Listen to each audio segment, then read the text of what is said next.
નમસ્કાર મિત્રો, મારી યુટ્યુબ ચેનલમાં ફરી એકવાર આપનું હૃદયપૂર્વક સ્વાગત છે।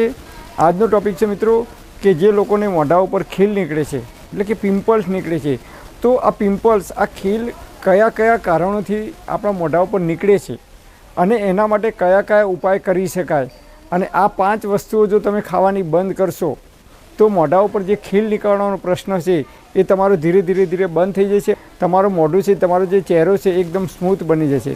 સૌથી પહેલાં આપણે જોઈએ કે કયા કારણોથી પિમ્પલ્સ નીકળે છે, એટલે કે મોઢા ઉપર ખીલ નીકળે છે। તો નંબર 1, આપણા બોડીની અંદર, શરીરની અંદર જ્યારે હોર્મોન્સનું ઇનબેલેન્સ થાય છે, હોર્મોન્સ ચેન્જ થવાની શરૂઆત થઈ જાય છે ત્યારે પિમ્પલ્સ નીકળે છે। તો 16 વર્ષથી ઉપરની ઉંમર થાય ત્યારે બાળકોની અંદર હોર્મોન્સનું ઇનબેલેન્સ થાય છે, એટલે કે હોર્મોન્સ ચેન્જ થવાની શરૂઆત થાય છે અને એના લીધે એમના ચહેરા ઉપર, મોઢા ઉપર પિમ્પલ્સ એટલે કે ખીલ નીકળવાની શરૂઆત થઈ જાય છે। નંબર 2, પાણી ઓછું પીએ અથવા પાણીવાળા જે ખોરાક છે જેની અંદર વધારે પ્રમાણમાં પાણી છે એવા ખોરાક જો ઓછા લેવામાં આવે અને એના લીધે પણ પિમ્પલ્સ એટલે કે ખીલ થઈ શકે છે।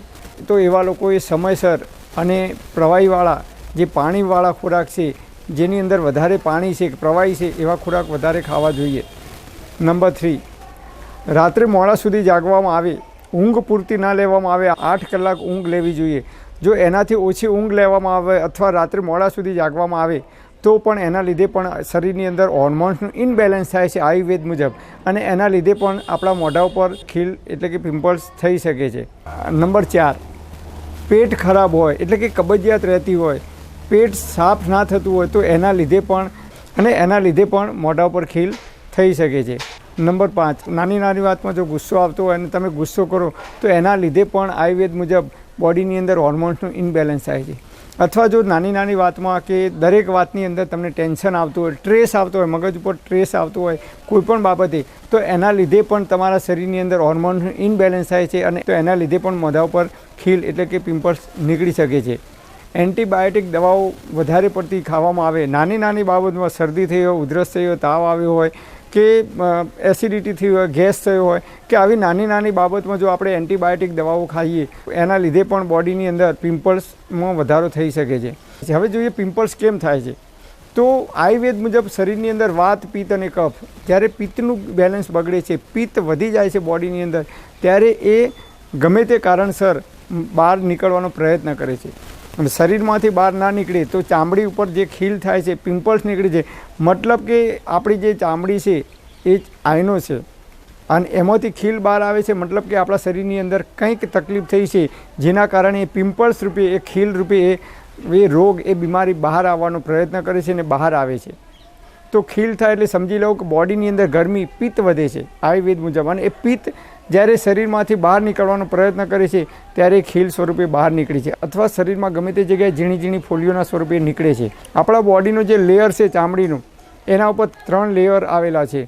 તો વચ્ચેનું જે લેયર છે એ ઓઇલી પદાર્થ ઉત્પન્ન કરે છે બોડીની અંદરથી, અને જ્યારે પિત્ત વધે છે ત્યારે એ ઓઇલી પ્રોડક્ટ છે એ વધી જાય છે, હોર્મોન્સનું ઇનબેલેન્સ થાય છે ત્યારે એ ઓઇલી પ્રોડક્ટ છે એ વધી જાય છે, એના લીધે મોઢા ઉપરથી ખીલ એટલે કે પિમ્પલ્સ બહાર આવવા લાગે છે। આ હોર્મોન્સને ઇનબેલેન્સ કરતું અટકાવવું હોય તો શું કરવું જોઈએ? તો નંબર 1, પૂરતા પ્રમાણમાં પાણી પીવું જોઈએ અથવા પાણીવાળા જે પદાર્થોની અંદર વધારે પ્રમાણમાં પાણી છે એવા પદાર્થોનું સેવન કરવું જોઈએ। નંબર 2, રાત્રે મોડા સુધી જાગવું ના જોઈએ, ટાઈમસર સૂઈ જવું જોઈએ અને 8 કલાક જેટલી ઊંઘ આપણે લેવી જોઈએ। નંબર 3, પેટની અંદર જો ગરબડ રહેતી હોય, અપચો, કબજિયાત રહેતી હોય તો એને દૂર કરવાનો પ્રયત્ન કરવો જોઈએ। નંબર 5, તમે જેવા ખોરાક ખો છો એવું તમારા મોઢા ઉપર એની ઇફેક્ટ આવે છે। દાખલા તરીકે આપણે સફરજન ખાઈએ તો સફરજનની જે છાલ છે, સફરજનનો જેવો આકાર છે એવું આપણું મોઢું લીસું થાય છે, મતલબ કે રોજ સફરજન ખાવાનું રાખીએ તો એ પ્રમાણે ચહેરો થાય છે। અને આપણે જો પીઝા, બર્ગર ખાઈએ તો પીઝા ઉપર જે દાણા પીઝા તમને કેવા દેખાય છે, તો એ રીતે મોઢા ઉપર પણ પીઝા જેવું અસર થાય છે। ઘણીવાર આપણે જોઈએ એક જ ઘરની અંદર ભાઈ અને બહેન હોય તો બેનને ખીલ થાય અથવા ભાઈને થાય તો બેનને નથી થતા, અથવા 2 બહેનો હોય તો એક બેનને થાય છે અને બીજી બેનને નથી થતા, એવું પણ ક્યાંક જોવા મળે છે। તો એનું કારણ શું? તો આયુર્વેદ મુજબ દરેક માણસના શરીરની પ્રકૃતિ અલગ હોય છે। 18 થી 20 વર્ષની બહેનો કે ભાઈઓ હોય, નાના બાળકો, તો અમુકને ખીલ થાય છે અને અમુકને નથી થતા। એનું કારણ એક જ છે કે વાત, પિત્ત અને કફ, આ 3 દોષથી બનેલું આપણું શરીર છે। તો જે લોકોને વાયુ કે કફની પ્રકૃતિ છે એવા લોકો પીઝા ખાય છે તો છતાં એમને પિમ્પલ્સ નીકળતા નથી. પણ જે લોકોની પિત્ત પ્રકૃતિ છે એવા લોકો જો પીઝા ખાય છે, સ્પાઇસી ખોરાક ખાય છે, તળેલી આઇટમો વધારે ખાય છે કે પેકિંગવાળા ખોરાક ખાય છે, તો એમના શરીરની અંદર તરત જ પિત્તમાં વધારો થાય છે અને પિત્તવાળા લોકોને એ ખીલ જલ્દીથી નીકળે છે. જ્યારે કફ પ્રકૃતિવાળા પીઝા ખાય છે તો એમને ઓલરેડી કફની પ્રકૃતિ હોય છે, પિત્ત પ્રકૃતિ હોતી નથી, જેના કારણે એમને એ પીઝા ખાય છે છતાં ખીલ નીકળતા નથી. તો વાયુ અને કફની પ્રકૃતિવાળાને જલ્દી અસર ઓછી થાય છે, પણ જે લોકો પિત્ત પ્રકૃતિવાળા છે એમને તરત જ ઇફેક્ટ આવવા લાગે છે અને ખીલમાં વધારો થાય છે અથવા મોઢા ઉપર ખીલ થવાની શરૂઆત થઈ જાય છે. તો એવા લોકોએ કયા કયા ખોરાક ના ખાવા જોઈએ? જે લોકો પિત્ત પ્રકૃતિવાળા છે અથવા જે લોકોને ખીલ થઈ રહ્યા છે અથવા ખીલમાં વધારો થાય છે, મોઢા ઉપર પિમ્પલ્સ નીકળે છે, એવા લોકોએ નંબર 1 પહેલાં તો સફેદ ખાંડ બિલકુલ બંધ કરી દેવી જોઈએ. કારણ કે ખાંડને આર્ટિફિશિયલ આવે છે, એની અંદર કેમિકલ નાખીને એને સફેદ બનાવવામાં આવે છે. એટલે સફેદ ખાંડનો બિલકુલ આપણે ઉપયોગ બંધ કરવો જોઈએ. સફેદ ખાંડ અને સફેદ ખાંડમાંથી બનતી તમામ પ્રકારની જે આઇટમો હોય, વાનગીઓ હોય, એ બધી આપણે બંધ કરવી જોઈએ જો ખીલ થતાં અટકાવવા હોય તો. Number 2, dairy product. Dairy product એટલે દૂધમાંથી જેટલી પણ આઇટમો બને છે, ચીઝ છે, પનીર છે, જે કંઈ આઇટમો દૂધમાંથી બને છે એ તમામ પ્રકારની આઇટમો આપણે બિલકુલ બંધ કરવી જોઈએ જો ખીલ થતાં મોઢા ઉપર પિમ્પલ્સ થતાં અટકાવવા હોય તો. નંબર 3, મેદાવાળી આઇટમો એટલે કે પીઝા, બર્ગર, જે કંઈ આઇટમો ફાસ્ટ ફૂડ આપણે ખાઈએ છીએ, જે મેદામાંથી બનેલી આઇટમો છે, એ મેદાવાળી આઇટમો, તમામ પ્રકારની આઇટમો આપણે બિલકુલ બંધ કરી દેવી જોઈએ જો મોઢા ઉપર પિમ્પલ્સ થતાં કે ખીલ થતાં અટકાવવા હોય તો. નંબર 4, પેકિંગવાળા ખોરાક એટલે કે પેકિંગની અંદર જેટલા પણ ખોરાક આવે છે, પડીકાવાળા ખોરાક આપણે કહીએ છીએ ને, એ તમામ પ્રકારના પડીકાવાળા ખોરાક બંધ કરવા જોઈએ. Number 5, cold drinks. તમામ પ્રકારના કોલ્ડ ડ્રિંક્સ આપણે બંધ કરી દેવા જોઈએ. આઈસ્ક્રીમ બંધ કરી દેવો જોઈએ. ચોકલેટ, જેટલા પણ પ્રકારની ચોકલેટ બજારમાં આવે છે, ચોકલેટ પણ ખાવી ના જોઈએ. જો આ 5 વસ્તુનું તમે એવોઇડ કરશો, બંધ કરી દેશો, તો તમારા મોઢા ઉપર જે પિમ્પલ્સ થાય છે, ખીલ થાય છે, એ ધીમે ધીમે ઓટોમેટિક દૂર થઈ જશે. હવે જોઈએ પિત્તને દૂર કરવું હોય તો શું કરવું જોઈએ? તો આયુર્વેદમાં કહે છે પિત્તને શાંત કરનારી સૌથી બેસ્ટ ઔષધિ છે, એનું નામ છે ત્રિફળા. આમળા, બેહડા અને હરડે, આ ત્રણેયનું મિશ્રણ કરી અને જે ચૂર્ણ બનાવવામાં આવે છે એને ત્રિફળા ચૂર્ણ કહેવામાં આવે છે.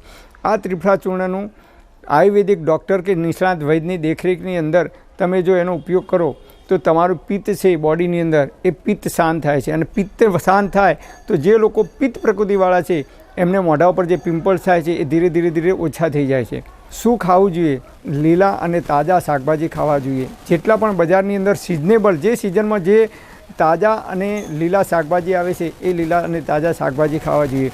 નંબર 2, ફ્રૂટ ખાવા જોઈએ. જે સિઝનમાં જે ફ્રૂટ આવે છે, સફરજન છે, નારંગી છે, મોસંબી છે, જે કંઈ સિઝનમાં આવે છે એ સિઝનના ફ્રૂટ ખાવા જોઈએ.